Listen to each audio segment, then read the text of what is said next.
നാടോ റഹീമേ. എടാ ജോർജ്, വലിയൊരു ഉപകാരമാണ്. ഇതിലെന്തിരിക്കുന്നടാ? ഇതിപ്പോ എത്രയുള്ളത്? എണ്ണി നോക്ക്.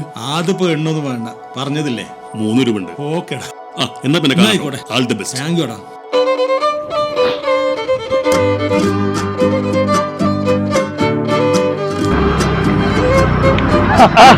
റഹീമേ, ജോർജ് എവിടുന്ന ഈ വൈക്ക്? ഒന്ന് അങ്ങാടി വരെ പോനാ തന്നെ. എന്താ നടിയിലേക്ക് കഴിഞ്ഞോ? ആ, ഒരു വിധമൊക്കെ അവിടെ ഇനി കുറച്ചും കൂടി ബാക്കിയുണ്ട്. ഇത് ഉഷാറാവട്ടെ. എടാ, ഇതൊക്കെ എൻ്റെ ഒറ്റ സഹായം കൊണ്ടാട്ടോ അതൊക്കെ നടന്നത്. ഒന്ന് പോടെ നടക്കട്ടെ കേട്ടോ. ഉഷാറാവട്ടെ. കേട്ടോ. ആ, ഓക്കെ ഓക്കെ, എന്നാ പോയോ. അവിടെ ഒരു 3-4 കോലേ പഴുത്തുണ്ട്, അത് വെട്ടാൻ.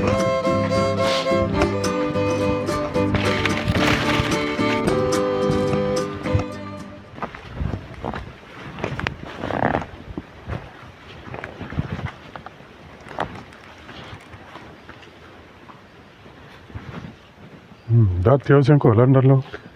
അതിന് മുമ്പത്തെ മാതിരി വിലല്ലേ ഇപ്പളേ, വില വളരെ കമ്മിയാണ്. എന്നാലും നഷ്ടമൊന്നും വരില്ല. ആ, നഷ്ടമൊന്നും വരൂല. ഇത് ഇവിടെ കഴിഞ്ഞിട്ട് വേണേ നമുക്ക് അപ്പുറത്തെ തോട്ടം ഇന്ന് നോക്കിയാലും നാളെ വരാൻ മറ്റന്നാ വരാറിഞ്ഞിട്ടേ ഇങ്ങനെ വണ്ടി കയറ്റണം. നാളെ നമുക്ക് എന്തായാലും നാളെ എന്തായാലും വെട്ടണം. പൈസ നാളെ തന്നെ കിട്ടുമല്ലോ അല്ലേ? നാളെ തന്നെ ഉറപ്പാ. ലോഡ് കയറ്റിയേക്ക് പൈസ റെഡി. ആ, ഇത് കിട്ടിയിട്ട് വേണം അതൊക്കെ പാടെ ഒന്ന് കൊടുക്കാനുള്ളതൊക്കെ ഒന്ന് കൊടുത്ത് ഒഴിവാക്കാൻ. ഇതിനൊന്നും ബേജാറ് വേണ്ട. എന്നായിക്കോട്ടെ, അങ്ങനെ.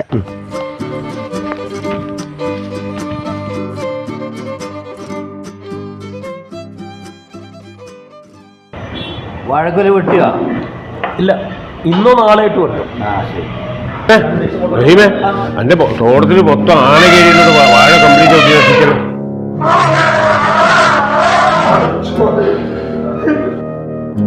ഞാൻ എന്താ ചെയ്യാ?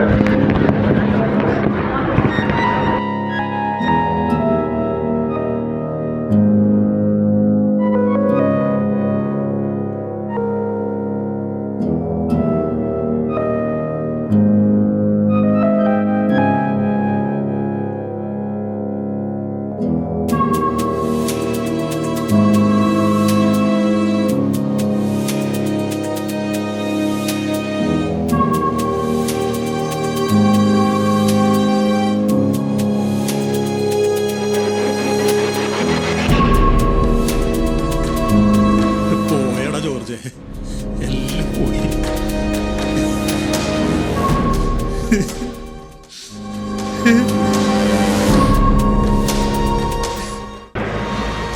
ഊട്ടിത്തെ പൈസ കിട്ടിയില്ലല്ലോ. അതൊരു നാളെ തരാറിഞ്ഞൂടെ?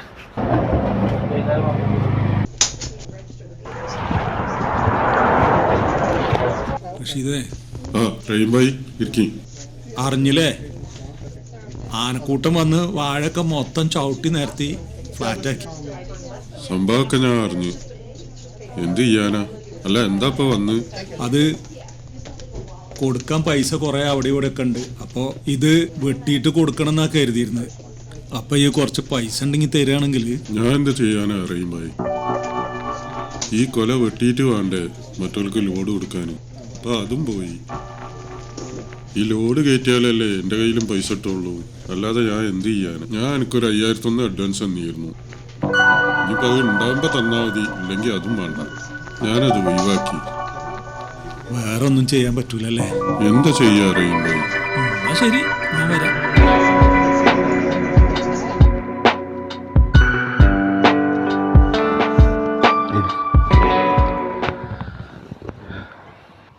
എന്തായി? ഞാനിപ്പോ പോകാത്തൊരു സ്ഥലമല്ല. എനക്കറിയാലോ ഞാൻ ഏത് സാഹചര്യത്തിലാണ് പൈസ ഉണ്ടായി തന്നത്. അതൊക്കെ എൻ്റെ പത്രം വെച്ചിട്ടാണ് അത് വാങ്ങിയത്. ഇപ്പം എന്താ വെച്ചാൽ വീട്ടിലിരിക്കാൻ പറ്റാത്ത സാഹചര്യമാണ്. ഭാര്യ ഒരു സമാധാനവും തരുന്നില്ല. ഇതെന്തെങ്കിലും കുറച്ചെങ്കിലും ഉണ്ടായിക്കൊണ്ടാ. ആ പലിശയ്ക്ക് പലിശ ഒന്ന് കെട്ടാലോ? അല്ല, ബാങ്കിൽ നിന്ന് മാനേജർ വിളിച്ചിട്ട് യാതൊരു സമാധാനം തരുന്നില്ല. എന്തായാലും ഇനി അധികമൊന്നും വൈകൂല.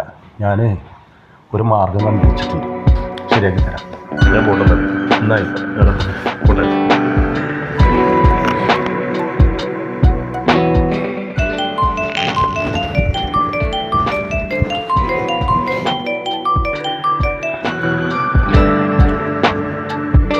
പറയട്ടാ. ആ, റഹീമല്ലേ? ആ, ഒരു 38,000 രൂപ ബാലൻസ് ഉണ്ടല്ലോ. അതെ, നിങ്ങൾ ഒരാഴ്ചയും കൂടി എനിക്കൊന്ന് ടൈം തരും. അതിനതെന്താണെന്നറിയോ, വാഴ മൊത്തം ആന അടിച്ചു പോയില്ലേ, നമ്മളെന്താ ചെയ്യുക? ആ ആനൊക്കെ തറപറാന്ന് ചവിട്ടൽ തന്നെയാണ്. അത് പറഞ്ഞിട്ട് ഇപ്പോൾ എനിക്ക് കമ്പനിക്കാർക്ക് പൈസ കൊടുക്കണ്ടേ? ഇല്ല, ഒരാഴ്ചൻ്റെ അപ്പുറം പോകില്ല, ഒരാഴ്ചക്കുള്ളിൽ തന്നെ. എന്തറിയുമ്പോൾ ഒരാഴ്ച ഇപ്പോൾ 3-4 ആഴ്ച ആയിപ്പതേ. മാക്സിമം പോയാൽ ഒരാഴ്ച കേട്ടോ, അപ്പോഴേക്ക് ഞാൻ ശരിയാക്കി തരാം. പിന്നെ ഈ ഒരൊറ്റ ആഴ്ച കൂടിയും കാത്തുട്ടോ, പിന്നെ വാക്ക് മാറാൻ നിൽക്കരുത്. കാരണം എന്താ പറയുക, എനിക്ക് വേറെ പണിയുണ്ട്. ഇത് മാത്രം നിങ്ങൾ പിന്നാലെ അടക്കൽ മാത്രമൊന്നുമല്ല. ഇല്ല, ഇല്ലേ, അതിൻ്റെ അപ്പുറം പോകില്ല, മാക്സിമം ഒരാഴ്ച കേട്ടോ. ഒറ്റ ആഴ്ച പറഞ്ഞാൽ പിന്നെ ഒരു വാക്കില്ല കേട്ടോ, നിർത്തിക്കളാം. ഓരോരുത്തർമാരെ പരിപാടി.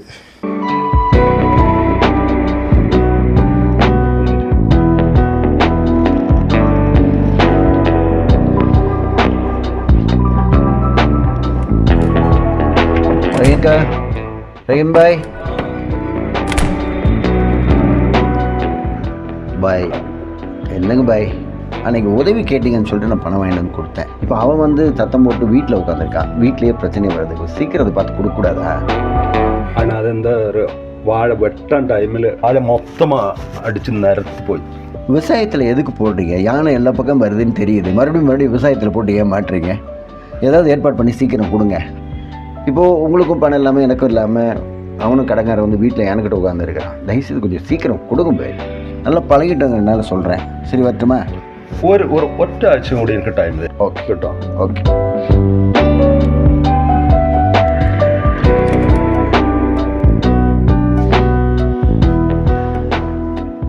എത്ര പ്രാവശ്യം പറഞ്ഞു അത് ഗൾഫ് മതിയാക്കി പോരണ്ടാന്ന്. വലിയ കൃഷിക്കാരൻ വന്നിരിക്കണം. നാട് മുഴുവൻ കടാക്കിയപ്പോ സമാധാനമില്ലപ്പോ ഇറങ്ങി നടക്കാൻ പറ്റാത്ത സ്ഥിതിയാക്കി. ഈ എന്തെങ്കിലും ചെയ്തുകൊണ്ട് കുറച്ച് പൈസ കൊണ്ടാ ഞാൻ തിരിച്ചു തരാം, കടായിട്ട് മതി. ഞാൻ എവിടെ നിർത്തി തരാനാ?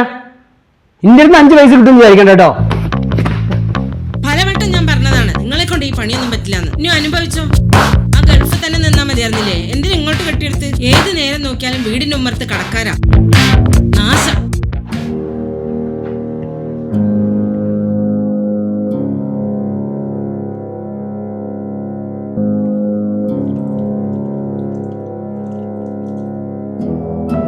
ആളുകളെ അടിയിൽ നടക്കാൻ പറ്റാതെ ആയടി.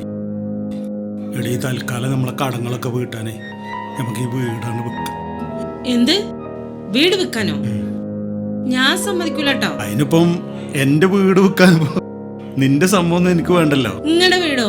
ഇത് എന്റെ പേരിലാണ്. ഞാൻ 10-30 കൊല്ലം ഗൾഫിൽ കഷ്ടപ്പെട്ടുണ്ടാക്കിയ വീടിപ്പോ ഇന്റേതല്ലാതെ ആയ. അതൊന്നും ഇപ്പൊ എന്നോട് പറയണ്ട, എനിക്കൊന്നും കേൾക്കും വേണ്ട. ഇങ്ങനെ ഫോൺ ചെയ്തിട്ടും കാണുമ്പോഴൊക്കെ പുറത്തിറങ്ങി നടക്കാൻ പറ്റണില്ല. വരുത്തി വെച്ചതല്ലേ? എന്നാ പിന്നെ തൽക്കാലം നമുക്കിത് പണയം വെക്കാം. പണയം വെക്കാനോ? എന്നിട്ട് എവിടുന്ന് എടുത്ത് കിട്ടും? ഞാൻ സമ്മതിക്കൂല, എന്റെ മോനും സമ്മതിക്കൂല. നിങ്ങൾ എന്താ ചെയ്തു? 10 വയസ്സക്ക് ഉപകാരമില്ലാത്തൊരു മനുഷ്യൻ.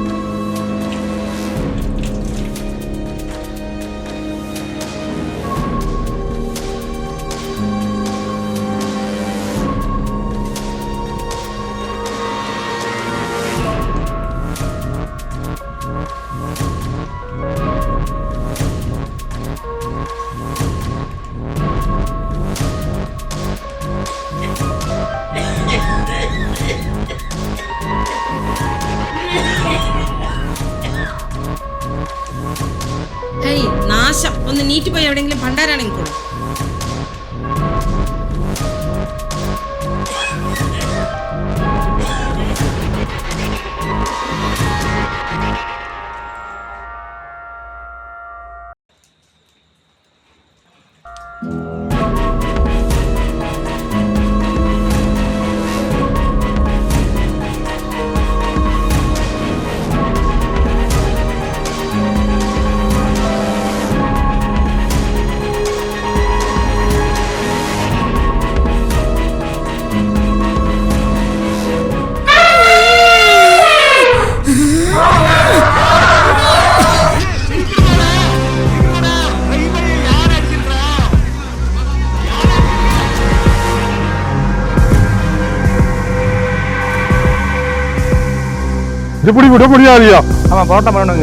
ஆமா, என்னத்த போராட்டம் பண்ணி எத்தனை போராட்டம் பண்ணியாச்சு. கிடைக்கிற காசை வாங்கிட்டு போவீங்களா? அதுவும் சரிதான். சார் வராரு.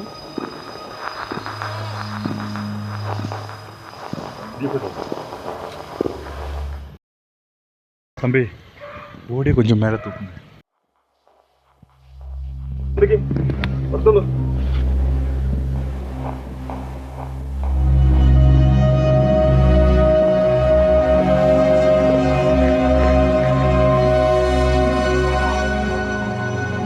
நல்ல மனுஷன் எப்படி போயிட்டார் சார்? அதை கொஞ்சம் கூட எதிர்பார்க்கல நான். എന്ത് ചെയ്യാനാ, മനുഷ്യൻ്റെ അവസ്ഥ ഇത്രയേ ഉള്ളൂ. அதான் பிஜி சார். ആന വരുത്തിയ കടം ആനെ കൊണ്ടാണ് അയാൾ വീട്ടി എന്നേ എനിക്ക് പറയാം. இந்தா சார் வந்துட்டாங்களே.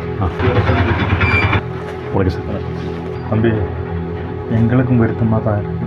என்ன பண்ணுறது? செக்கு கொண்டது இருக்கு, வாங்க தம்பி வாங்கிக்க. இந்த ஒரு பாக்கில் இருந்துச்சு. அப்படியா சார்? ஏதோ கணக்கு எழுத மாதிரி தெரியுது, கொஞ்சம் பாருங்களேன். சார் இது என்னன்னு பாருங்க சார். பாருங்க சார்.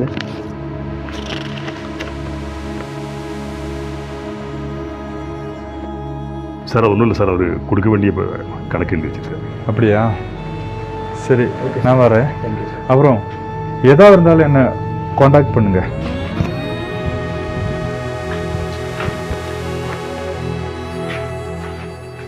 இதில் 10 லட்ச ரூபா இருக்கும், பார்த்து பண்ணிக்கங்க.